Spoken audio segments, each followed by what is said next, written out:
خالق ساری دنیا دا تو مالک ساری دنیا دا کسے نو در تو نہ موڑی کسے نو در تو نہ موڑی خزانے سارے تیرے نے نحمده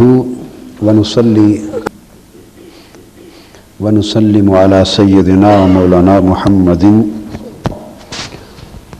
رسوله النبي الأمين المكين الحنين الكريم الرؤوف الرحيم أما بعد فأعوذ بالله من الشيطان الرجيم بسم الله الرحمن الرحيم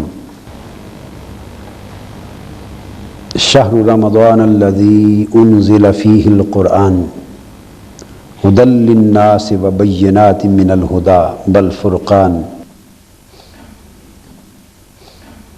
فمن شهد منكم الشهر فليصمه ومن كان مريضا أو على سفر فعدة من أيام أخر يريد الله بكم اليسر ولا يريد بكم العسر وَلِتُكْمِلُوا الْعِدَّةَ وَلِتُكَبِّرُوا اللَّهَ عَلَى مَا هَدَاكُمْ وَلَعَلَّكُمْ تَشْكُرُونَ وَإِذَا سَأَلَكَ عِبَادِي عَنِّي فَإِنِّي قَرِيبٌ أُجِيبُ دَعْوَةَ الدَّاعِ إِذَا دَعَانِ فَلْيَسْتَجِيبُوا لِي وَلْيُؤْمِنُوا بِي لَعَلَّهُمْ يَرْشُدُونَ صدق اللہ مولانا العظیم۔ یہ آیت کریمہ جو 185 اور 186 دو آیات مبارکہ کی تلاوت آج کی ہے،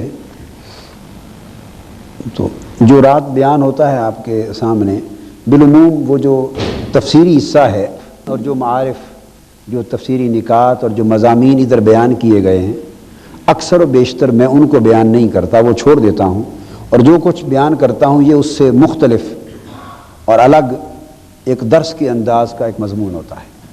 کچھ چیزیں مشترک ہو جاتی ہیں مگر بیشتر چیزیں مختلف ہوتی ہیں۔ ابھی آیت تلاوت کرتے ہوئے اتفاقیہ میری نظر بائیں طرف پڑی تو یہ پچھلی آیت وصیت کا بیان اس صفحے پر تفسیر کا میرا چل رہا تھا۔ اس میں ایک چیز ہے کہ اس تفسیر منہاج القرآن میں تفسیر کے حصے میں ہر صفحے پر کہیں کہیں اگر آپ مطالعہ کرتے ہیں اس کا تو آپ دیکھتے ہوں گے کہیں کہیں فا کا حرف لکھا ہوتا ہے، فے۔ موٹے حروف میں سرخیاں ہوتی ہیں، یہ مضامین ہوتے ہیں، مضامین۔ ان کے نیچے چھوٹے قلم کے ساتھ جہاں ضروری ہوتا ہے اس کی توضیحات ہوتی ہیں، تفسیری مضامین کی۔ کہیں کہیں فا آ جاتا ہے، اس فا سے مراد فائدہ ہے، اور جہاں بھی فا آئے گا وہاں صوفیانہ تفسیر اور تصوف کے معارف اور نکات کا ذکر ہوگا، قرآنی معارف کا اور قرآنی تصوف کا اور قرآنی سلوک کا، وہ خاص قرآن مجید کے وہ مضامین اور قرآن مجید کی وہ تعلیمات جو تصوف سے متعلق ہیں اور معرفت سے متعلق ہیں اور سلوک اور روحانی تربیت سے متعلق ہیں، ان کو بیان کیا جاتا ہے۔ میری نظر پڑی تو آیت وصیت کے باب میں اوپر مضمون تفسیر کا آ رہا ہے مگر آخر پہ فے ابھی میں نے دیکھا، فے۔ اس سے پہلے قصاص کا بیان تھا، وَلَكُمْ فِي الْقِصَاص، خون کا بدلہ لینے میں اور خون میں حیات ہے، زندگی ہے۔ تو یہ اس طرح کے اس میں ہوتے ہیں فوائد۔ مثلا قصاص کی آیت میں فائدہ درج کیا ہے میں نے کہ قصاص میں حیات کا قاعدہ، قصاص میں موت میں حیات کا قاعدہ، اس امر کی طرف اشارہ ہے کہ فنا میں ہی بقا ہے، فنا میں ہی بقا ہے۔ بس اس طرح کے دقائق آتے ہیں، پھر اس میں آگے چیزیں۔ سالک خواص ناسوتی سے جب فانی ہوتا ہے تو خواص ملکوتی سے باقی ہوتا ہے، اور خواص ملکوتی سے فانی ہوتا ہے وہ موت کا مرنا، تب خواص جبروتی اور لاؤتی میں باقی ہوتا ہے۔ یہ حضرت خواجہ اجمیر کا ایک مصرع ہے کہ تا فنا نشوی رہنمی بری ببقا فی القصاص حیات یا اولی الالباب کا اشارہ تھا۔ مثال کے طور پہ دیا۔ اسی طرح آیت وصیت میں ایک باب میں نے فا میں لکھا ہے کہ معلوم ہوا، یہ آیت وصیت کا فائدہ پڑھ رہا ہوں، معلوم ہوا کہ مالداری بشرطے کہ حلال ذرائع پر مبنی ہو، منافی تقوی نہیں۔ مالداری بشرطے کہ حلال ذرائع پر مبنی ہو، منافی تقوی نہیں۔ اب آپ غور فرمائیے، یعنی یہ چیزیں بہت سی ہوتی ہیں جو میں اتنا وقت نہیں ہوتا کہ آدمی ہر چیز کو بیان کر لے۔ آیت وصیت کو دیکھیے جو پیچھے کل ہم پڑھ چکے، جس پر مفصل بیان ہو چکا، اس میں اللہ تبارک و تعالیٰ نے جو ارشاد فرمایا وہ یہ تھا، کتب علیکم اذا حضر احدکم الموت ان ترک خیرا الوصیۃ للوالدین والاقربین بالمعروف حقا علی المتقین۔ اعزا اقارب رشتہ داروں کے حق میں وصیت کرنا متقین پر لازم ہے۔ تو یہاں حکم متقین کو دیا ہے، بالخصوص التزام کیا، اس سے اخذ کیا ہے کہ وصیت تو وہی کرتا ہے نا جو مال چھوڑ کے جا رہا ہو۔ جس غریب کے پاس پیچھے کوئی وراثت کا مال ہی نہیں ہے، اس نے وصیت کیا کرنی ہے؟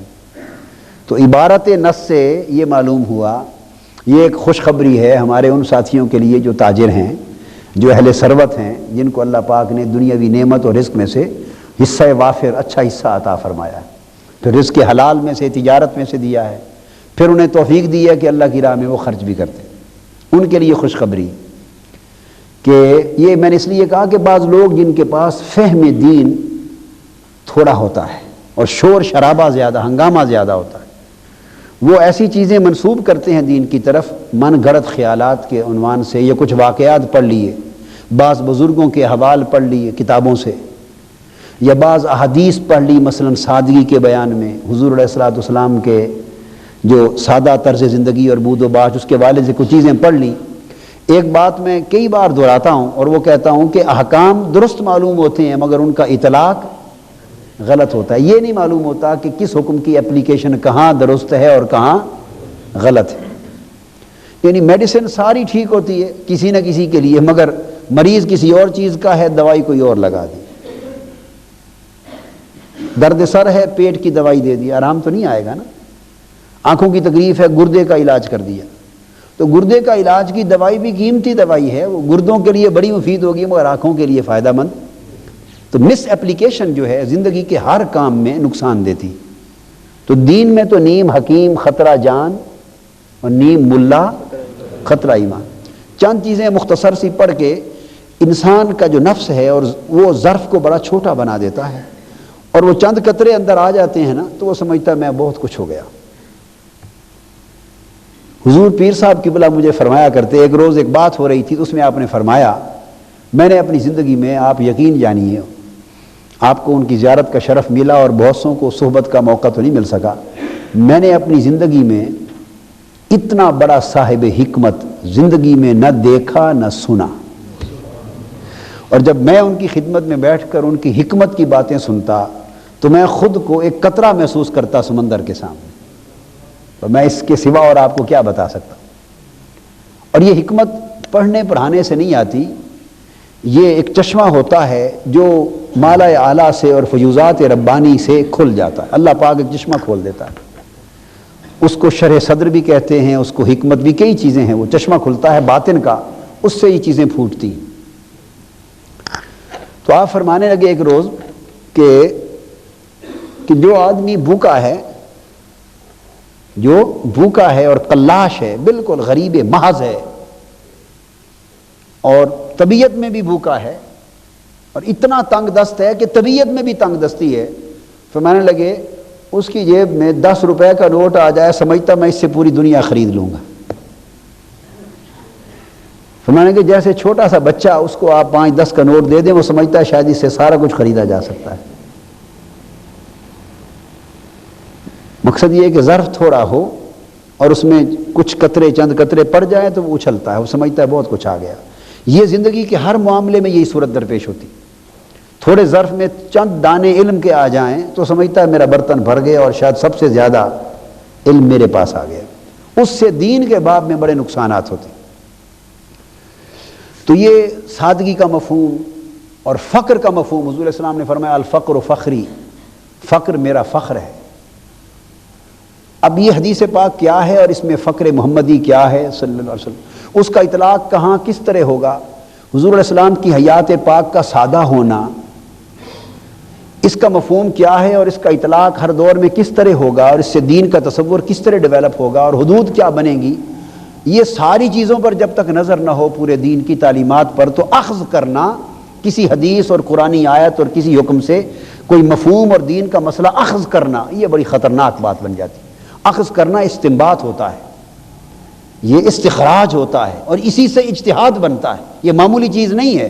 ایک حدیث ایک واقعہ پڑھ لیا اور پھر لوگ اس سے اخذ کرنے لگ جاتے ہیں دین کا معنی، اور یہاں بھی ایک مس اپلیکیشن، ان کو آپ اگر روک دیں تو وہ کہتے ہیں حد ہو گیا جی، یہ کہ اجارہ داری ہے کسی کی، ملاؤں کی۔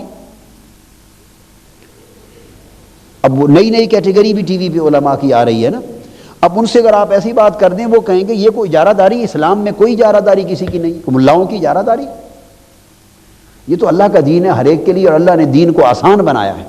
بے شک آگے آیت آ رہی ہے، قرآن کو، شریعت کو، اسلام کو، حدیث کو آسان بنایا ہے۔ اب وہ آسانی کے لفظ کی بھی مس اپلیکیشن کرتے ہیں، رانگ۔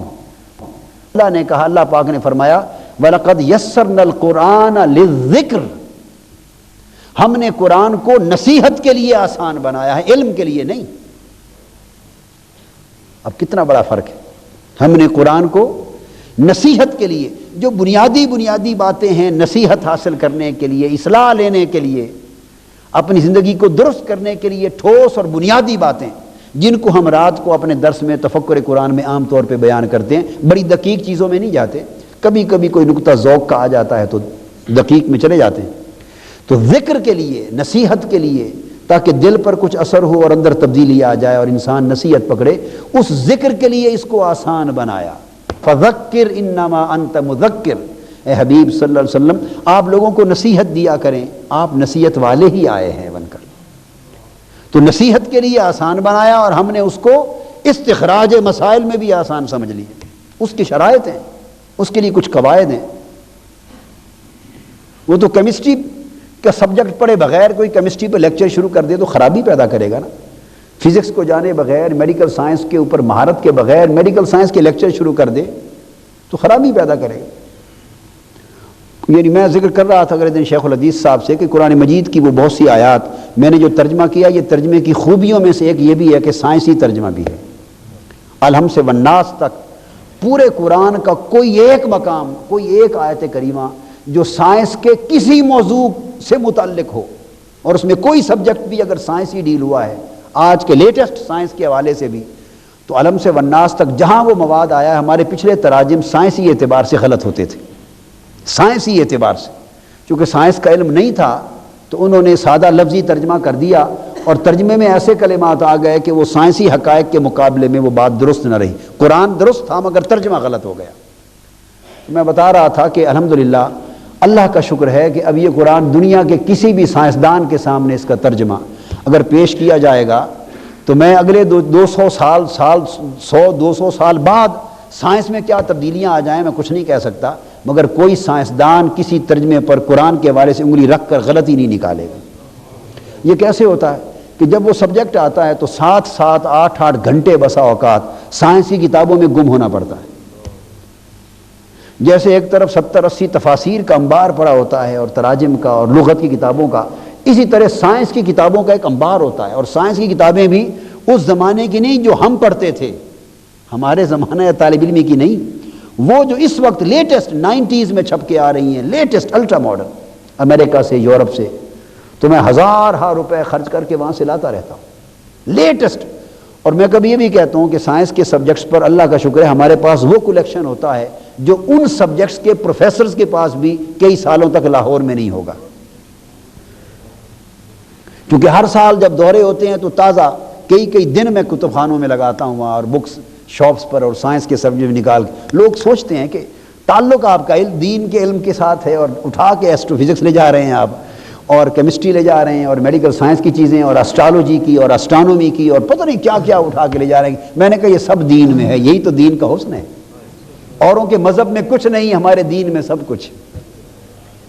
تو مدتیں اس میں صرف کر کے کھنگال کے کنسیپٹ کی کلیئرٹی لے کر پھر آدمی متوجہ ہوتا ہے قرآن میں کہ پہلے سائنٹیفک کنسیپٹ کلیئر ہو کہ اس کے سمجھنے میں غلطی نہ ہو جائے، پھر آدمی قرآن کو دیکھتا ہے، پھر وہ دوسری تحقیق شروع ہوتی ہے، تب جا کے انسان کسی نتیجے پر پہنچتا ہے، وہ استنباط ہوتا ہے، استخراج۔ لیکن ہم نے دین کے علم کے معاملے کو اتنا ہی آسان بنا لیا جتنا کہ نصیحت کا مسئلہ تھا یا یاد کرنے کا مسئلہ تھا، حفظ کا۔ اس وجہ سے خرابیاں آتی۔ تو ہم نے تصور کر لیا سادگی کے، فقر کے بعض واقعات اور احوال پڑھ کر یہ سمجھ لیا کہ اگر کوئی مالدار ہے، بے شک رزق حلال کے ذریعے بھی ہے اور بڑا تاجر ہے اور اس کے پاس وسائل ہیں، اللہ نے اس کو آسودگی دی ہے حالت میں، پھر اس کے پاس مال وراثت ہوگا، آگے جائے گا، تقسیم ہوگا، اللہ نے اس کو نعمتیں دنیا کی دی۔ ہم سمجھتے ہیں کہ شاید یہ حضور کی اس سادہ زندگی کے منافی ہے، معاذ اللہ نہیں ہے، شاید یہ فقر کے تصور کے منافی ہے۔ وہ تو پیوند لگے کپڑے پہنتے تھے اور یہ تو مالدار آدمی ہیں، وہ تو جھونپڑیوں میں رہتے تھے اور یہ تو کوٹھیوں میں رہتے ہیں، تو یہ کیا دین ہے آج کل لوگوں کے پاس؟ تو یہ کم علم یعنی نیم ملا خطرہ ایمان والا قصہ ہے۔ یہ ریلیونس ہے اس بات کا، اس میں یہ بیان کیا کہ وراثت اور وصیت کی تقسیم کے حکم میں لفظ متقین کا لایا اللہ پاک۔ یہ اشارہ کر دیا کہ جو مال رکھتے ہیں اور مرتے ہوئے وصیت کرتے ہیں وہ مالدار ہی ہیں تو وصیت کرتے ہیں، بغیر مال کے تو وصیت نہیں کوئی کر سکتا جو مال چھوڑ کے جا رہا ہے۔ تو جو مال چھوڑ کے جا رہا ہے ان کو فرمایا کہ اے متقیو تمہارے لیے وصیت کرنا خیر کا پہلو ہے۔ یہ اشارہ کیا کہ منافی تقوی نہیں، اس لیے کئی صحابہ کرام اور اولیاء اعظام جو کمال تقوی کے حامل تھے مالدار بھی تھے۔ مثلا سیدنا عثمان غنی رضی اللہ تعالی عنہ، حضرت سیدنا غوث العظم شیخ عبد القادر جیلانی، حضرت شیخ نجم الدین کبرا، حضرت خواجہ نظام الدین اولیاء دہلوی رحمہم اللہ تعالی، یعنی اہل اللہ کی مالداری۔ اب یہ اتنے بڑے مالدار تھے، 70 ہزار درہم کی ایک دستار سیدنا غوث العظم نے ایک بار پہنی، اور ایسے جبے بھی پہنے ہیں کہ وزیر اعظم دکان میں دیکھ کر پاگل ہو گیا تھا کہ یہ کپڑا تو کبھی خلیفہ وقت بادشاہ اور وزیر اعظم نے نہیں سلوایا۔ تو دکاندار سے پوچھا تمہارے کپڑوں میں یہ کیسے، یہاں کوئی گاہک آتا ہے لینے والا؟ اس نے کہا غوث پاک کے جبے سلتے ہیں۔ حیران ہو گیا، اس نے کہا یہ کیا بات ہے، درزی سے جا کے دیکھ لو۔ تو درزی کے پاس گئے تو جبہ پڑا ہوا تھا، شیخ عبد القادر اربلی بیان کرتے ہیں، جا کے اٹھا کے دیکھا یہ غوث پاک کا جبہ ہے۔ جب دیکھ رہا تھا تو ایک طرف ٹاٹ لگا ہوا تھا اسی رنگ کا، اتنا سا ٹکڑا۔ اس نے پوچھا یہ کیا؟ اس نے کہا کپڑا ختم ہو گیا تھا۔ تو میں نے عرض کیا حضرت کپڑا اس کا اور خرید دیں تو جبہ لے لیں، یا اجازت دیں تو میں خرید لاؤں؟ فرمایا کپڑا اب چھوڑو، اسی رنگ کا کوئی ٹاٹ ماٹ لگا دو۔ تو کمخواب اور ٹاٹ ان کی نگاہ میں برابر ہوتا ہے، سونا اور خاک ان کی نگاہ میں برابر ہوتی، وہ اس سے نکل جاتے ہیں اس کیفیت سے، اور اس کی جگہ دل میں نہیں ہوتی، اس کی جگہ دل میں نہیں ہوتی۔ اس لیے قرآن مجید نے کہا رجال لا تلہیہم تجارت ولا بیع عن ذکر اللہ، کہ جو اللہ کے بندے ہوتے ہیں وہ تجارت بھی کرتے ہیں، خرید و فروخت بھی کرتے ہیں۔ اب تجارت اور خرید و فروخت میں مالداری تو آ جائے گی، مگر ان کی اللہ کا بندہ ہونا یہ نہیں کہ وہ تجارت چھوڑ دیں، وہ خرید و فروخت چھوڑ دیں، وہ مالداری کی زندگی کو چھوڑ دیں۔ اللہ کا بندہ ہونا اس بات کا تقاضا نہیں کرتی، بلکہ اللہ کا بندہ وہ ہوتا ہے کہ جو تجارت بھی کرتا ہے، خرید و فروخت بھی کرتا ہے، مگر یہ ساری مالداری اور تجارت یہ ان کو اللہ کی یاد سے غافل نہیں ہونے دیتی۔ فرق یہ ہوتا ہے اللہ کا بندہ اور شیطان کا بندہ، کہ وہ جب تجارت کرتا ہے شیطان کا بندہ تو اس کا دل اس میں پھنس جاتا ہے اور اللہ کو بھول جاتا ہے، اور اللہ کا بندہ جب اس میں آتا ہے تو ایک پنجابی کی مثل ہے، وہ کہتے ہیں ہاتھ کارول دل یارول، ہاتھ کارول دل یارول۔ ہاتھ، اب کار کے دو معنی ہیں، ایک تو وہ کار ہے اور ایک کار سے مراد کام کاج ہے، کاروبار دنیا ہے۔ تو ہاتھ ان کا کاروبار دنیا کی طرف ہوتا ہے اور دل یار کی طرف ہوتا ہے۔ یہ ایک بنیادی تصور ہے، نظر پڑ گئی، میں نے کہا چلو یہ ایک دینی اور روحانی حظ کی بات ہے اور مسئلے کی وہ بھی واضح کروں۔ اسی طرح حضور علیہ السلام کی سادگی کا تصور، کبھی یعنی سادگی کا تصور بھی بڑا کنفیوز کرتا ہے۔ ہمیشہ یاد رکھ لیں کہ سادگی یہ ریلیٹیو ٹرم ہے، کیا؟ یہ مطلق چیز نہیں، اضافی ہے۔ یہ مقید بزمان ہے، یہ مقید بمکان ہے، یہ مقید بالمعاشرہ ہے، یعنی معاشرہ، زمانہ، تہذیب، دور، تاریخ، ان کے ساتھ یہ مقید ہے، یہ مطلق نہیں ہے سادگی۔ یعنی دیکھا جاتا ہے کہ کس کی سادگی کی بات کر رہے ہیں، کس معاشرے میں، کس دور میں پیمانے لیونگ کے، لائف کے کیا تھے، تقاضے کیا تھے، اس کمپیریٹیو پرسپیکٹیو میں اس طرز زندگی کو سادہ یا غیر سادہ کا تعین کیا جاتا ہے۔ جب حضور علیہ الصلوۃ والسلام کی ہم سادگی کی بات کریں گے 1400 سال قبل، تو دو چیزوں سے سادگی کا پیمانہ مقرر ہوگا۔ ایک تو یہ کہ وہ شہنشاہ ہیں ساری کائنات کے، کیا شہنشاہ ہیں ساری کائنات کے، اور بہت بڑی عظیم سلطنت کے سربراہ ہیں، جو سلطنت شرق سے غرب تک پھیلنے والی ہے اور پورے عرب سرزمین پر اور عجم تک، شام اور روم کی حدوں تک جا چلی گئی تھی۔ اس عظیم عالمی سلطنت کے سربراہ تھے، اور من جانب اللہ پوری کائنات کے بادشاہ اور شہنشاہ تھے۔ تو کوئی اتنا بڑا دنیاوی اعتبار سے بھی اتنا بڑا سربراہ سلطنت ہو، تو ان کی سادہ زندگی کا جو پرکھ ہوگی اور پیمانہ ہوگا وہ روم کے شہنشاہوں کے مقابلے میں ہوگا، ایران کے شہنشاہوں کے مقابلے میں ہوگا، کہ اس وقت سربراہوں کی طرز زندگی کیا تھی، قبیلوں کے سرداروں کی بود و باش کیا تھی، بڑی بڑی سلطنتوں کے بادشاہوں کا رہن سہن کیا تھا، اور ان کی بادشاہتیں حضور کی بادشاہت کے مقابلے میں کیا تھیں، پھر حضور بادشاہ ہو کر کتنا سادہ رہتے تھے۔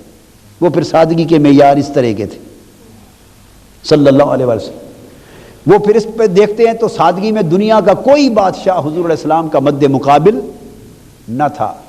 اگر اس کو علل اطلاق تعین کر کے فیصلہ کرنا شروع کر دیں، علل اطلاق، اس ریلیونس سے ہٹا کر، تو پھر حضور علیہ السلام کے اپنے معاشرے میں ایسے ہزاروں افراد تھے کہ جن کی بود و باش حضور علیہ السلام سے بھی ظاہراً وسائل میں کم تر تھی۔ تو کوئی کہے گا ان کے لیے تو سادہ نہ رہی۔ حضور علیہ السلام کے پاس سواریاں تھیں، کتنی سواریاں تھیں مختلف وقتوں میں، سیرت کی کتابیں بھری پڑی، اونٹ بھی تھے ان میں، گھوڑے بھی تھے ان میں، خچر بھی تھے ان میں، اور چیزیں بھی تھیں۔ اور وہ صحابہ تھے ہزاروں کی تعداد میں اور سینکڑوں کی تعداد میں جو جہاد کرنا چاہتے، مگر ان کے پاس قرآن کہتا ایک سواری بھی نہ ہوتی، اور وہ دکھی آتے، عرض کرتے حضور ہم جہاد پر جانا چاہتے ہیں، سواری دے دیں۔ تو جہاد کے لیے لشکر اسلام کے پاس سواری کوئی نہ ہوتی، اور حدیث میں ہے کہ وہ بھرے آنسوؤں کے ساتھ اپنی آنکھیں تر لے کر، دکھی دل لے کر واپس مڑ جاتے۔ اللہ ان کا جذبہ قبول کر لیتا، تو ایک سواری سے بھی ترسنے والے تھے۔ ادھر تلواریں تھیں، ایک تلوار کو ترسنے والے بھی تھے۔ حضور علیہ السلام کے ہاں صحابہ اور دیگر خدام بھی رہتے تھے وقتاً فوقتاً، امور کی ذمہ داری اور انجام دہی کے لیے، اور وہ بھی تھے جو خود خادم اور غلام تھے۔ تو اگر آپ اس کو علل اطلاق دیکھنا شروع کر دیں تو وہ ہزاروں لوگ جن کے پاس وہ وسائل بھی نہ تھے جو حضور صلی اللہ علیہ وسلم کے پاس اللہ پاک نے عطا فرمائے تھے، اور پھر سادہ زندگی تھی، تو ان کے لیے معاذ اللہ وہ سادہ زندگی، وہ جو غریب تر تھا اس کے لیے تو وہ سادہ زندگی نہ رہے گی، اس کے لیے تو وہ سادہ ہوگا جس کا سٹینڈرڈ آف لیونگ اس کے مطابق ہو۔ تو وہ کم تر سٹینڈرڈ آف لیونگ والے لوگ بھی تھے۔ لہٰذا ریلیٹیو ٹرم کا مطلب یہ ہوتا ہے کہ جب آقا علیہ السلام کی سادگی کو دیکھیں گے تو معاشرے کے خوشحال لوگ جو ہوتے تھے، حکمران طبقہ، سربراہوں کا طبقہ، سلاطین کا طبقہ، یا اپنے معاشرے کے خوشحال لوگ جن کے پاس وسائل کی بہتات ہو اور وہ اس طرح کی زندگی گزار رہے ہوں، ان کے ساتھ موازنہ کر کے دیکھا جائے گا کہ حضور علیہ السلام کی زندگی کتنی سادہ تھی، اور وہ معیار قیامت تک اس اصول کے مطابق پہ چلتا رہے گا۔ اور اس اصول کے مطابق معیار چلنے کا مطلب بھی یہ ہوگا کہ وہ بنیادی پیمانہ ہوگا، وہ ٹرمز نہیں ہوں گی من و ان۔ پھر سادگی کا دوسرا ریلیونس ہے اس معاشرے میں، اس کو دیکھیں گے معاشرے میں کہ لوگوں کی سواریاں کیا تھیں۔ اگر وہ من و ان جیسے عبارت نص کے لفظ ہوتے ہیں اس کا اطلاق کرنا شروع کر دیں تو پھر تو سائیکل پہ چلنے والا بھی سادہ نہیں ہے۔ حضور علیہ السلام تو خچر پہ چلتے تھے، آپ نے تو خچر کی سواری کی، پھر تو جہاز کی سواریاں بھی، حج پہ جانا بھی کوئی چھوڑ دے، اور پھر گاڑیوں میں بیٹھنا بھی چھوڑ دے، پھر ٹرینز پر بھی چھوڑ دے، بسوں اور ویگنوں کو بھی چھوڑ دے، حتیٰ کہ سائیکل پہ بھی نہ جائے۔ خچر آج بھی اویلیبل ہیں اور گدھے بھی اویلیبل ہیں، اس زمانے کی سواری گدھا تھی اور خچر تھی۔ تو سارے سادگی کا، بے حکمت سادگی کا درس دینے والے آج پکڑ لیں خچر اور گدھے اور بیٹھ کے سواریاں شروع کر دیں، پھر دیکھیں کہ اس وقت دنیا میں اسلام کے نمائندوں کا حشر کیا ہوتا ہے۔ تبلیغ کرنے والے بھی یہ کام شروع کر دیں، پھر پوری مغربی دنیا میں اور مادی دنیا میں دیکھیں اسلام کی کیا پریزنٹیشن ہوتی ہے۔ تو اس کو جب دیکھا جائے گا تو ریلیونس دیکھا جائے گا کہ اس معاشرے میں سواریاں کیا تھیں، لہذا اس معاشرے کی سواریوں میں حضور کی سواری سادہ تھی سٹیٹس کے اعتبار سے، لہذا اس مقام و منصب کو حضور صلی اللہ علیہ وسلم کے اس معاشرے کو گردنوا کے حالات میں رکھ کر وہ سادہ یعنی متوسط سواری تھی، اس سے کم والے بھی تھے اور اس سے بہتر والے بھی تھے، آپ نے اوسط درجے کا ایک معیار قائم فرمایا، یہی اصول لباس میں دیا، یہی لبوس طرز بود و باش میں دیا۔ اب اس طریقے سے جب آپ اپنے ہاں اب آ جائیں گے اپنے ہاں، تو اپنے طریقے پر آ کر پھر آپ اپنی معاشرت کو دیکھیں گے، اپنی معاشرت میں آپ کی معاشرت میں خوشحال لوگوں کا رہن سہن کیا ہے، بڑے لوگوں کا رہن سہن کیا ہے، امراء کا کیا ہے، غرباء کا کیا ہے، متوسط لوگوں کا کیا ہے، اس پورے تناظر میں اثر نو پیمانے وہ اصول ہوگا آقا علیہ السلام کی سادگی کی سنت کا، اس اصول کی روشنی میں پھر معیار مقرر کریں گے۔ اور پھر کس کی سادگی کی بات ہو رہی ہے؟ ایک ہے مزدور شخص کی سادگی، ایک ہے گریڈ 17 کے افسر کی سادہ زندگی، ایک ہے ایک وزیر کی سادہ زندگی، ایک ہے بادشاہ کی سربراہ کی سادہ زندگی، ایک ہے خوشحال کی سادہ زندگی، ایک ہے مفلوق الحال کی سادہ زندگی۔ تو جیسے جیسے حالات اس شخص کے بدلتے ہیں، اس کی سادہ زندگی اس کے کیڈر کے لوگوں میں اس کا تعین کیا جاتا ہے کہ اس کے کیڈر کے لوگوں میں سادہ زندگی کیا ہے اور پرتعیش زندگی کیا ہے۔ یہ تعین اس ریلیٹیوٹی کی ٹرم میں ہوتا ہے، اس کو ریلیٹیو ٹرم کہتے ہیں۔ پھر اس کی سادگی یا پرتعیش زندگی کے احوال کا جائزہ لیا جاتا ہے۔ یہ بہت بڑا ایک دقیق نکتہ ہے، اگر یہ بات سمجھ میں آ جائے تو پھر ہر مسئلہ حل ہو جائے، ورنہ تو داؤد علیہ السلام کو اللہ نے بڑی سلطنتیں دیں اور سلیمان علیہ السلام کو دیں اور انبیاء علیہ السلام کو دی، بادشاہ بنایا، پھر سلطنتیں دی، پھر ان کے تخت بنائے۔ قرآن مجید میں سلیمان علیہ السلام کے تختوں کا حال پڑھیں کہ ایسے شیشوں کے کام تھے کہ ملکہ بلقیس آئی تو سمجھا کہ تالاب ہے، پانی ہے، اس نے کپڑے اوپر کر لیے تو وہ ہنس پڑے، فرمایا نہیں شیشے ہیں، شیشوں کے جڑاؤ کے کام کے تخت پر خدا کا پیغمبر بیٹھا ہے۔ اب بات کو سمجھ گئے؟ تو کیا یہ سادگی کے منافی ایک لمحے کے لیے تصور کر لیا معاذ اللہ تو وہ تو ایمان ہی ضائع چلا جائے گا۔ اللہ کے پیغمبر کی بات ہے اور پیغمبروں کے پیمانے بھی نہیں بدلا کرتے، وہ یہ کہ وہ شہنشاہوں کا موازنہ ہے کہ ملکہ بلقیس کا بھی تخت ہے اور اس اللہ کے پیغمبر کا بھی تخت ہے، تو ان کی سادہ زندگی کو اور معتدل زندگی کو موازنہ کرتے ہوئے اس دور کے شہنشاہوں کے کیڈر کے ساتھ رکھ کر پرکھا جائے گا کہ بلقیس بھی اپنا اتنا بڑا تخت چھوڑ کے آ رہی ہے اور سلیمان علیہ السلام جن کی سلطنت ہواؤں اور چرند اور پرند پر بھی ہے، ان کا بھی تخت ہے، تو جس کا تخت نہیں اس کے لیے تو شاید وہ کہے بڑی بڑی اونچی شاہی زندگی ہے جی، جو محروم تخت ہے وہ تو شاہی زندگی کہے گا، مگر نہیں، سلیمان علیہ السلام کی سادہ زندگی کے تعین کے لیے اس کیڈر کے ساتھ موازنہ نہیں، ان کے کیڈر کے لوگوں کے ساتھ موازنہ ہوگا۔ پھر آپ دیکھیں گے کہ سب سے بڑھ کر دنیا میں سادہ زندگی ہے۔ ایک بہت بڑا دینی علمی نقطہ ہے، اس سے پھر کئی صحابہ کے، کئی اولیاء کرام کے، کئی بزرگان دین کے، اغنیاء کے کئی معاملات اور دین کے مسائل حل ہو جاتے ہیں، مغالطہ ختم ہو جاتا ہے۔ اب جو آیت کریمہ پڑھی اس میں اللہ پاک نے فرمایا کہ رمضان کا مہینہ وہ ہے جس میں قرآن اتارا گیا، جو لوگوں کے لیے ہدایت ہے، ہدی للناس، لوگوں کے لیے ہدایت ہے، یعنی ہدایت عامہ، تمام نسل بنی آدم کے لیے ہدایت ہے۔ تو قرآن کی کوئی ہدایت تو ایسی ہے جس کے لیے فرمایا ہدی للمتقین، یہ ایک قسم ہے، عام ہدایت ہے۔ ایک ہدایت اس کی خاص ہے، اس کے لیے فرمایا خاص ہدایت کے لیے فرمایا ہدی للمتقین، صرف پرہیزگاروں کے لیے ہدایت، اور عام ہدایت کے لیے فرمایا ہدی للناس، بنی نوع انسان کے لیے ہدایت ہے۔ تو ہدایت کے کیڈرز ہیں، ہدایت کے درجے ہیں، تو جس جس درجے کا کوئی انسان ہے، کافر ہے تو اس کے لیے ہدایت کی کیفیت الگ ہے، فاسق و فاجر مسلمان کے لیے الگ ہے، نیک صالح متقی کے لیے ہدایت الگ ہے، اولیاء کے لیے ہدایت کا رنگ الگ ہے، اور اس سے اوپر کے مقربین کے لیے ہدایت کے رنگ الگ ہیں۔ تو جو جس حال کے ساتھ قرآن کی طرف متوجہ ہوتا ہے، قرآن کا وہی خزانہ ہدایت کا دروازہ اس کے لیے کھل جاتا ہے۔ تو جیسی ہدایت جس شخص کو چاہیے، قرآن کے خزانے ہیں ہدایت کے، اسی کے لیے وہی خزانہ اللہ پاک کھول دیتے۔ پھر فرمایا بینات من الہدی، ایک تو یہ کہ خود ہدایت ہے، اور دوسرا جس میں رہنمائی کرنے والی، حق و باطل میں امتیاز کرنے والی واضح نشانیاں بھی ہیں۔ وبینات من الہدی والفرقان، رہنمائی کرنے والی نشانیاں اور دلائل، اور حق و باطل میں فرق اور امتیاز کرنے والی نشانیاں بھی اور دلائل بھی ہیں۔ تو قرآن مجید کو 3 شانیں یہاں بیان کی گئی. ایک مطلقاً اس کا چشمہ ہدایت ہونا اور سراپا ہدایت ہونا، تو گویا قرآن مجید سے ہدایت ملتی. دوسرا وبینات من الہدا، ہدایت پر دلالت کرنے والی نشانیاں اور دلائل اور براہین ہیں. تو اب یہ پتہ چلتا کہ وہ لوگ جن کو اللہ پاک نے ابھی اتفاق سے جو گفتگو ہم نے مالداری اور سادگی کے حوالے سے کی، طبقات کی اور ریلیٹو ٹرم کے ساتھ بات کرنے کی، وہ ہدایت کے باب میں بھی آ گئی.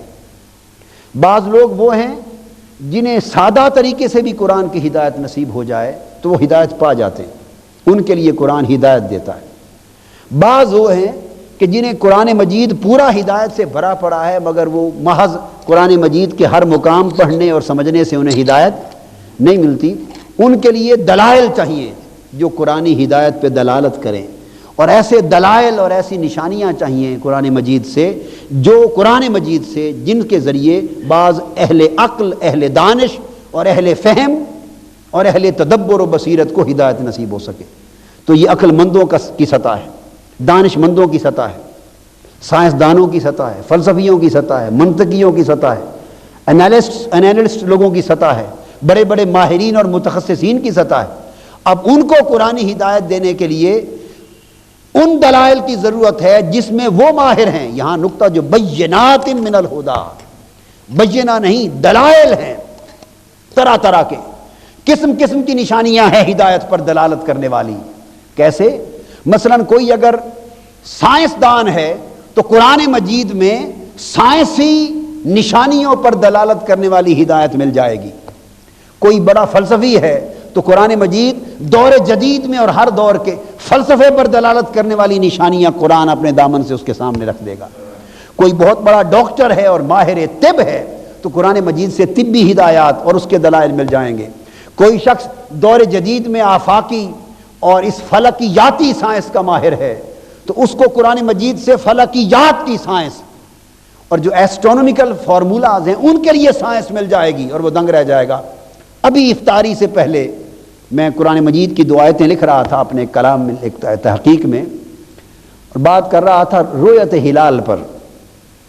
اور آج کل میں لکھ رہا ہوں ایسٹرونومی کی سبجیکٹ میں یہ جو یعنی مون یا کریسنٹ ویزیبلٹی ہے، رؤیت ہلال جس پر دنیا میں جھگڑے ہوتے رہتے ہیں، اس کے اوپر لکھ رہا ہوں.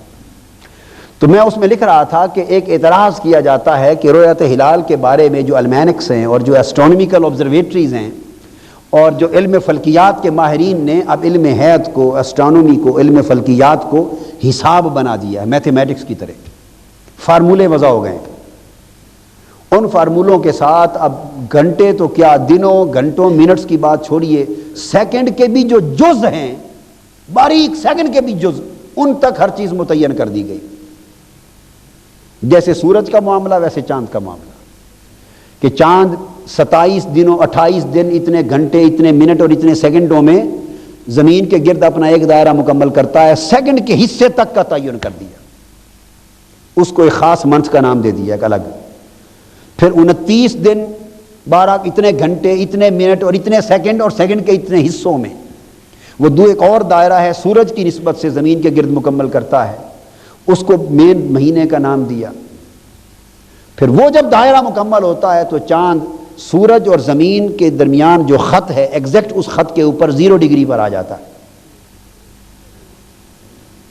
وہ 29.5 گھنٹے کے بعد وہ سورج اور زمین کے درمیان جو خط بنتا ہے ڈائریکٹ، اس کے اوپر ایگزیکٹ 0 ڈگری پر، 0 درجے پر وہ چاند آ جاتا ہے. بالکل سورج، چاند اور زمین ایک خط میں جب آتے ہیں تو اس وقت اس کو قران کہتے ہیں، کنجنکشن، اور اس کو کہتے ہیں برتھ آف نیو مون، کہ اس لمحے نیا چاند پیدا ہوتا ہے اور نئے مہینے کی ابتدا ہوتی ہے. آگے بحث چلتی ہے نیا مہینہ کہاں سے کہا جائے. اب اس کے منٹ، سیکنڈ کے حصے تک مقرر ہیں، اور یہ آگے آپ 50 سال تک اس کا تعین کر دیں. اب میں کیلنڈر، اس کتاب میں کیلنڈر دے رہا ہوں برتھ آف مون کا. امریکہ سے فیکس پر روزانہ فیکسیں آتی رہتی ہیں، امریکہ، یورپ، 10-12 ملکوں سے روزانہ فیکسیں منگوا رہا ہوں ان کی آبزرویٹری سے، تاکہ کیلنڈر تیار کروں. اب وہ کیلنڈر آ جائے. اب ہمارے مذہبی ذہن عام طور پہ جو ان چیزوں سے آگاہ نہیں، وہ آج تک یہ سمجھتے ہیں کہ یہ سب جھوٹ ہے. مجھے ایک بہت بڑے مولانا اور علامہ ہیں، بہت بڑے نام پر، اب بھی زندہ ہیں، وہ بہت بڑے منطقی اور ہمارے شرعی اور دینی علوم میں ان کا بہت بڑا اونچا نام ہے، اساتذہ میں چوٹی کے اساتذہ میں سے ایک ہیں، اور ہزاروں علماء ان کے شاگرد پاکستان میں پھرتے ہیں۔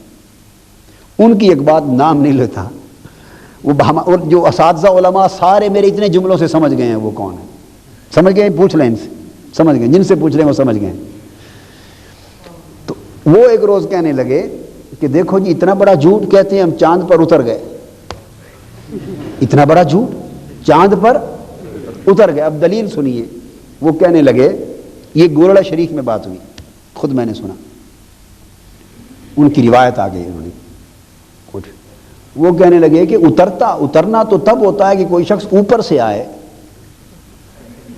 تو جو اب یہ بھی فلسفہ ہے نا ان کا، ایک اپنا منطق ہے۔ وہ کہنے لگے، اترنے کی تعریف کرنے لگے، اترنا کسے کہتے ہیں؟ کوئی نیچے سے جائے تو اس کو کہتے ہیں چڑھنا، جو اوپر سے نیچے آئے تو اس کو کہتے ہیں اترا۔ تو یہ کہتے ہیں چاند پر اتر گئے، اس کا مطلب ہے یہ چاند سے اوپر سے کہیں سے آئے تھے، گئے تو زمین سے ہیں، تو اتر کیسے گئے چاند پر؟ یہ سارا جھوٹ ہے، فراڈ ہے۔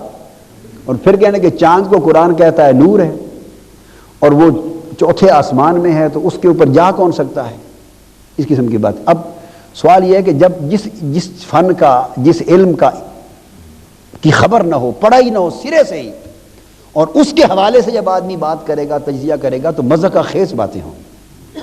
لہٰذا اس قسم کی چیزوں کو وہ ناممکنات میں سے گردانتے ہیں، اور ایسے ذہن ہے وہ سمجھتے ہیں یہ سب جھوٹ اور فراڈ ہے، بیٹھے ہوئے ایسی لکیریں کھینچتے رہتے ہیں۔ یہ کیسے ہو سکتا ہے کہ اب اس کا حساب بن گیا، یہ حساب و کتاب بن گیا؟ اس پر میں 2 آیتیں کوٹ کر رہا تھا، وہ بتانا چاہتا ہوں قرآن کی، وَبَيِّنَاتٍ مِّنَ الْهُدَىٰ، کہ جو آدمی جس سطح کا ہے اور جس کیلیبر کا ہے، اور اس کے نالج میں، علم میں، سائنس اور فلسفی میں جتنی مہارت ہے اور جس میدان میں مہارت ہے، میرا تھیسس یہ ہے، اور میں کہا کرتا ہوں، میں نے امریکہ میں بھی چیلنج کے ساتھ کہا اس کو، یونیورسٹیز میں اور شرق سے غرب تک پوری دنیا میں چیلنج کے طور پر یہ بات کہی ہے، انگریزوں کے سامنے، غیر مسلموں کے سامنے، سائنٹسٹوں کے سامنے، ڈاکٹرز کے سامنے، میں نے یعنی عام اجتماعات میں نہیں بات کر رہا، ہمیشہ کہی ہے ان کو، اور ان کو چیلنج کیا ہے اور انہیں سوالات کیے ہیں۔ یہ میں نے کہا ہے کہ جو شخص جس میدان کا جتنا بڑا ماہر ہے، اگر اس کا قلب سلیم ہے اور وہ ہدایت چاہتا ہے، وہ اپنا سوال کرے، قرآن اس کو جواب دے گا، وہ سوال کرے، قرآن جواب دے گا۔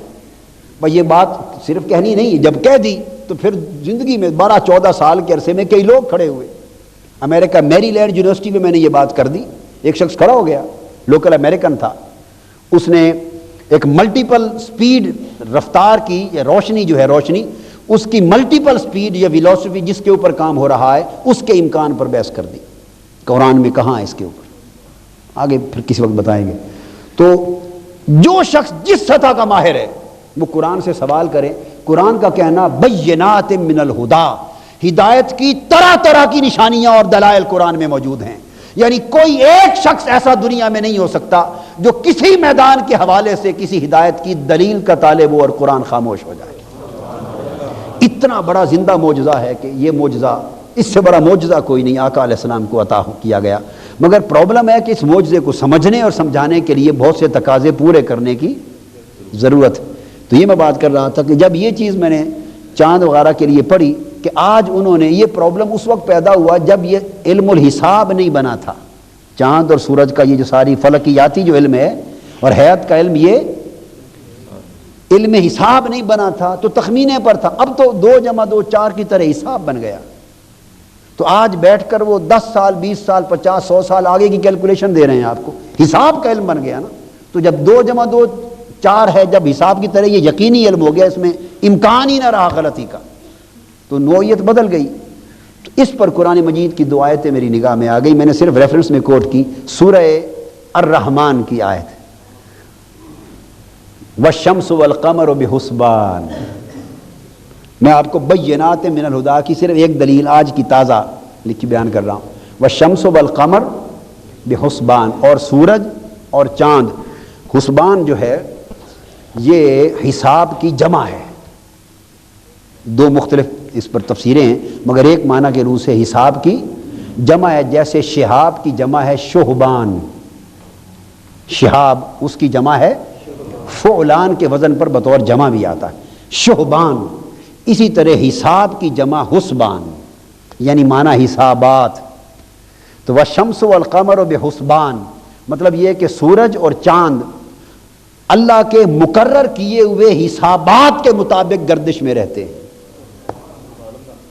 اللہ کے مقرر کردہ حسابات کے مطابق گردش میں رہتے. تو ان کا طلوع، ان کا غروب، ان کا آگے ہلال بننا، ان کا آگے ڈیولپ ہونا، ان کی منزلوں پر جانا، مرحلوں پر جانا، ان کا ایک ایک لمحہ، ان کا ایک ایک زاویہ، ان کے فاصلے حسابات ہیں، اللہ نے مقرر کر رکھے ہیں، اور ان حسابات کے مطابق چاند اور سورج چلتے رہتے ہیں.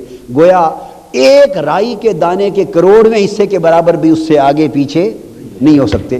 تو جب چاند اور سورج کی گردشیں اور سارے معاملات اور نظام حسبان کی طرح پورا میتھمیٹیکلی کیلکولیٹڈ ہو گیا، تو پھر جب وہ ان کو جاننا علم الحساب میں بدل جائے گا تو انسان کا نالج ایکیوریٹ ہو جائے گا. اور سورہ دوسرے مقام پر سورہ یونس میں فرمایا، اللہ پاک نے ارشاد فرمایا هو الذی جعل الشمس ضیاء والقمر نورا. آگے وقدرہ منازل لتعلموا عدد السنین والحساب. اللہ پاک نے فرمایا کہ اللہ کی ذات وہی ہے جس نے جعل الشمس ضیاء، جس نے سورج کو روشنی کا منبع بنایا، سورس آف لائٹ، والقمر نورا، ایک ہی آیت ہے، دونوں چمکتے ہیں، مگر سورج کے لیے لفظ اور استعمال کیا، چاند کے لیے اور استعمال کیا. سورج کو روشنی کا منبع بنایا اور چاند کو اس کی روشنی سے روشن کیا. اور پھر اللہ پاک نے اس کے لیے منازل بنائے. وقدرہ، قدرہ حساب و کتاب کے ساتھ اس کی چاند کی منزلیں مقرر کی.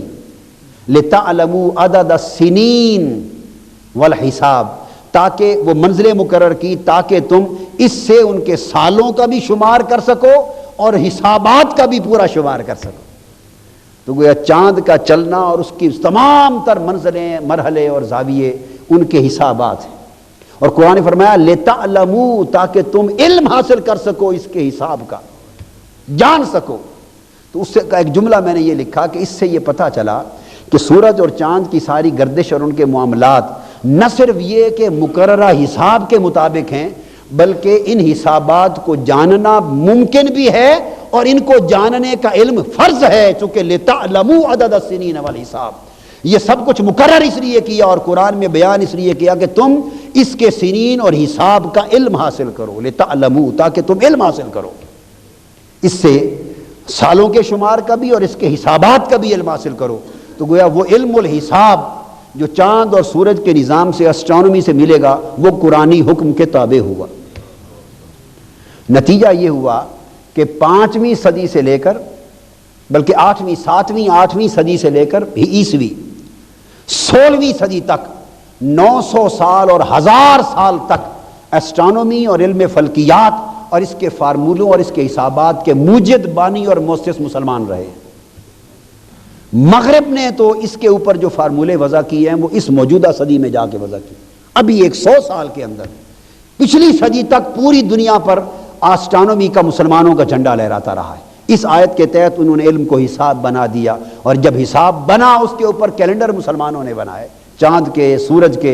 اب پھر وہ مغرب نے اس کو لے لیا، اور اب آج زوال نے بدبختی کا وہ مقام لا پہنچایا کہ وہ امت جو اس حساب، آسٹرانومی کے حساب اور سورج کے حساب کی بانی تھی، آج بانیوں کو خود اس کے حق ہونے میں شک ہو گیا ہے. بانی شک کر رہے ہیں اور ان کو اسے شرعی طور پہ جائز ثابت کرنے کے لیے کوشش کرنی پڑ گئی ہے کہ یہ جائز ہے، جو جس علم کے خود بانی تھے آج انہیں خبر نہیں رہی. یہ نیرنگی یہ زمانہ ہے. تو قرآن مجید نے فرمایا وَبَيِّنَاتٍ مِّنَ الْهُدَىٰ، یہ میں نے 2 مثالیں دی کہ اس کے اندر ہدایت کے دلائل ہیں، نشانیاں ہیں، کثیر طرح طرح کی نشانیاں. یعنی جس قسم کا کوئی سائل آئے گا اسی طرح کی بینہ قرآن سے مل جائے گی. والفرقان، اور پھر وہ نشانیاں ہیں اس میں کہ جو حق اور باطل کو جدا کر دیتی، حق اور باطل کو جدا کر دیتی. فمن شاہد منکم الشہر فلیصمہ، پھر قرآن نے بیان کیا بس تم میں سے جو کوئی اس مہینہ یعنی رمضان کے مہینہ کو پا لے تو وہ اس کے روزے رکھے، وہ اس کے روزے رکھے. تو یہ جو روزوں کا رکھنا، اس میں جو بنیاد اس آیت کو بنا رہا ہوں میں، حدیث اس کی شرح میں ہے، حدیث بنیاد نہیں ہے کہ وہ افطار دیکھ کر افطار کرو اور دیکھ کر روزہ رکھو۔ اصل بنیاد جو ہے وہ اس پر ہے کہ روزوں کا فرض ہونا اور روزے کا رکھنا اور روزوں کے مہینے کا ختم ہو جانا۔ فمن شاہد منکم الشہر، چاند کے دیکھنے اور نہ دیکھنے سے تعلق ہی نہیں ہے اس بات کا۔ جو تم میں سے رمضان کا مہینہ پا لے، کیسے؟ جیسے بھی علم بتائے، جس طرح پا لے۔ تو شہود شہر سے روزے فرض ہوتے ہیں اور شہود شہر سے روزوں کا رکھنا ختم ہوتا ہے۔ یہ قرآن کی نص ہے، اس کی شرح میں باقی چیزیں آئیں گی۔ تو قرآن مجید نے اندازہ کرے کتنی بڑی سائنٹیفک بات کہہ دی۔ ایسی دنیا کے خطے ہیں جہاں لوگ چاند نہیں دیکھ سکتے، چاند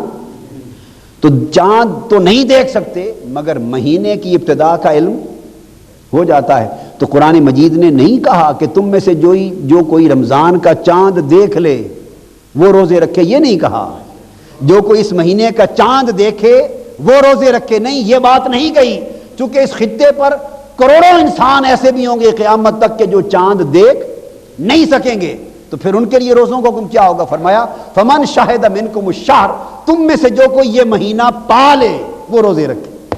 اب مہینہ پانے کے کئی طریقے، ایک چاند دیکھنا بھی طریقہ ہے، ایک اس کا ایسٹرونومیکل نالج بھی ہے، کئی شکلیں ہیں۔ اللہ پاک نے کتنی دائمی باتیں قرآن میں کی، اوپر ایک چیلنج کیا، نیچے ایک ایسا لفظ دے دیا کہ اگر اس کا فہم کسی کو حاصل ہو جائے تو اس کے اندر کتنی عظمت ہے۔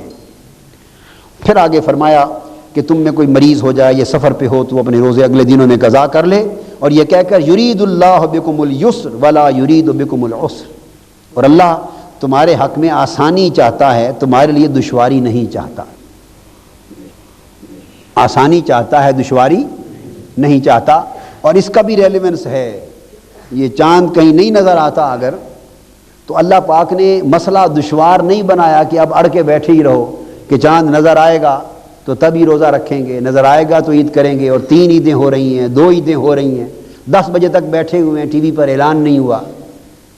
اور پھر یہ کہ کوئی سعودی عرب سے پوچھ رہا ہے کہ اگر سعودی عرب نے کہہ دیا تو روزے رکھ لو، کوئی مصر سے پوچھ رہا ہے، کوئی مراکش سے پوچھ رہا ہے، کوئی کہیں سے۔ یہ جو کچھ ہم کر رہے ہیں، ہم طریق عسر کی پیروی کر رہے ہیں، خود اپنے لیے مشکلات ڈھونڈ رہے ہیں۔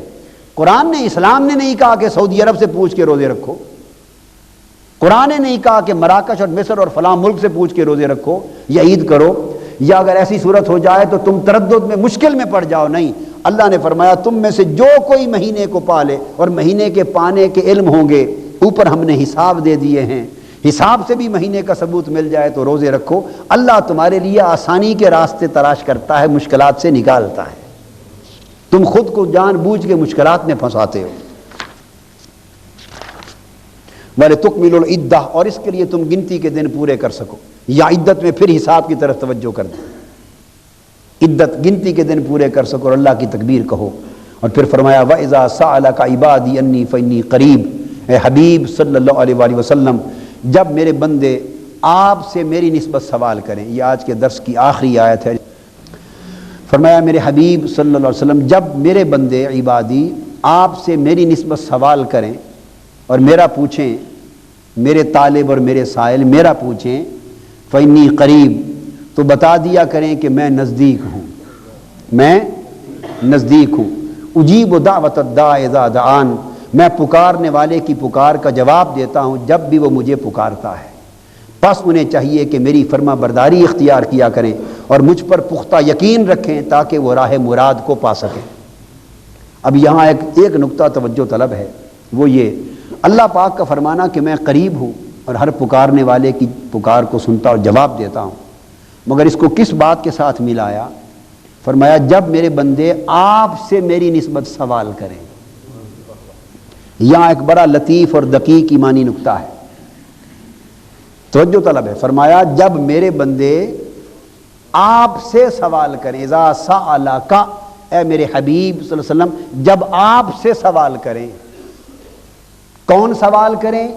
سب سے پہلے کیا فرمایا؟ اذا سألک، اے حبیب صلی اللہ علیہ وسلم آپ سے سوال کریں، پہلی بات۔ تو اللہ پاک نے اس کے بعد سوال کون سوال کرے، پھر فرمایا عبادی، میرے بندے، پھر سوال ہوا باری تعالیٰ کس شے کا سوال کریں؟ پھر اس نے کہا انی، میری نسبت سوال کریں۔ تب ان کو جواب دو فإنی قریب، کہ میں بڑا قریب ہوں۔ 4 مرحلے ہیں اس آیت کریمہ کے، 4 لفظ ہیں اور ہر لفظ ایک مرحلہ ہے۔ اذا سألک، پہلا تو یہ ہے کہ اے میرے حبیب، ان لوگ آیت کریمہ کا جو منشا ہے اور جو اس کے ذریعے پیغام مل رہا ہے وہ یہ کہ جنہیں میری تلاش ہو، اللہ پاک فرماتے ہیں جنہیں میری تلاش ہو وہ میرے حبیب کے در کے سائل بنے، وہ میرا سوال میرے حبیب سے کریں صلی اللہ علیہ وسلم۔ وہ میرا سوال کس سے کریں؟ میرے حبیب۔ اذا سألک، اے میرے حبیب جب آپ سے سوال کریں تو گویا، اور وہ کون ہوں گے آپ سے سوال کرنے والے؟ عبادی، وہ میرے بندے ہوں گے۔ تو گویا سائل آپ کے بنیں گے تو میرے بندے ہو جائیں گے۔ اے میرے حبیب صلی اللہ علیہ وسلم سائل آپ کے بنے پھر وہ میرے بندے ہو جائیں گے۔ تو گویا اللہ کا بندہ ہونے کے لیے اللہ کے محبوب کا سائل بننا پڑتا ہے، اور جو عبادی بننا چاہے، اللہ کا بندہ بننا چاہے، وہ سائل در رسول بنے۔ اور جو حضور کے در کا سائل نہیں بنا، جو اذا سألک کے دائرے میں نہیں آیا، وہ عبادی کے دائرے میں نہیں پہنچا۔ جو حضور کے در کا سائل نہیں بنا وہ اللہ کا عبد نہیں بنا۔ تو یہ بڑا ایک لطیف ایمانی بات ہے۔ تو اس سے پتہ یہ چلا کہ اللہ سے تعلق عبدیت جوڑنے کے لیے حضور کے در کا منگتا ہونا ضروری ہے۔ تو در رسالت کے ساتھ اگر نسبت سائل ہونے کی نسبت، منگتا ہونے کی نسبت، طالب اور دامن پھیلانے والا ہونے کی نسبت، اور آقا کے قدموں سے لپٹ جانے والے کی نسبت، جب ربط و نسبت رسالت جب تک نصیب نہ ہوگا، اللہ پاک ایسوں کو اپنے بندوں کے زمرے میں شامل نہ فرمائے گا۔ تو گویا عبادی ہونے کے لیے حضور کا سائل ہونا پڑتا ہے۔ یہ اہمیت ہوئی کہ اگر کوئی شخص طالب توحید بننا چاہتا ہے تو وہ طالب رسالت بنے، کوئی وابستہ بارگاہ الوہیت ہونا چاہتا ہے تو وہ سائل در رسالت بنے۔ دراصل خیرات ساری ابتداء اس در سے ملتی ہے، اور آپ کے در پر آئیں اور آپ سے سوال کریں تاکہ میرے بندے بن جائیں۔ اور پھر انی فرمایا میرا سوال کرنا اور میرا سائل بننا، میرا پوچھنا، میرا مانگنا اور میری نسبت سوال کرنا اور میری معرفت طلب کرنا، لوگوں کو بتا دیں کہ یہ خیرات آپ کے در سے آ کے مانگیں میری خیرات، میری معرفت مانگیں، کریں میرا سوال، پوچھیں میری طرح، تلاش حق کی میری تلاش ہو، مگر آئیں کہاں؟ آپ کے در اقدس پر آئیں۔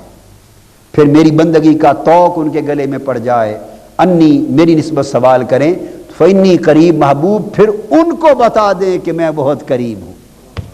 تو اللہ قریب تو یوں سب کے ہے، کافروں کے قریب نہیں ہے۔